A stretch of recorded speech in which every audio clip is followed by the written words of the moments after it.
ધોરણ 7 વિષય વિજ્ઞાન ચેપ્ટર છે 18 જેનું શું નામ છે પ્રકાશ શું છે પ્રકાશ કે આપણે અરીસા વડે પ્રકાશનું પરાવર્તન જોવાનું છે પરાવર્તન એટલે કોઈ પ્રકાશ ઝડપથી વસ્તુ પર ફેંકાય તે ઓટલાઈ અને પાછો આવે તેને શું કહેવાય છે પ્રકાશનું પરાવર્તન એ આપણે અરીસા વડે જોવાનું છે એ માટે આપણે વસ્તુ વિશે સૌપ્રથમ અરીસો કેવા છે અરીસો એક આપણે જોયો છે પેપરનો ટુકડો જેને આપણે કેટલી તિરાડ પાડી છે એક રીતે ટોર્ચ છે આ પેપર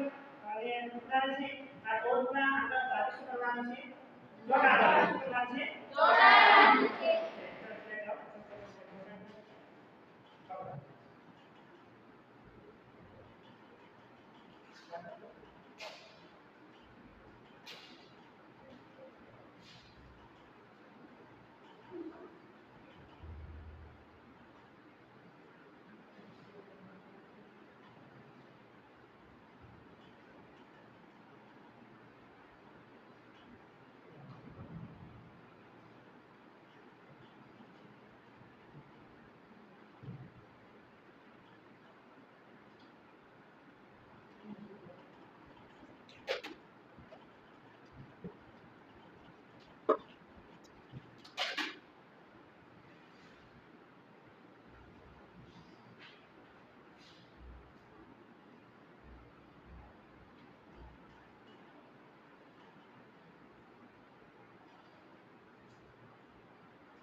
આપણે ટોર્ચ દેખી છે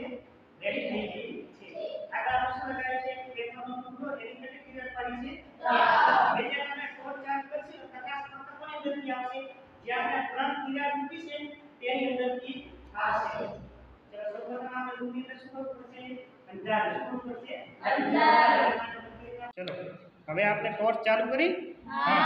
તેની અંદર પ્રકાશ ફક્ત કોની અંદરથી આવે છે તિરાડમાંથી હવે આપણે આ અરીસાનો તેના ઉપર પ્રકાશ પાડીશું તો પ્રકાશ તેની અંદર અથડાય તો પાછું શું થશે પરાવર્તન શું થશે પરાવર્તન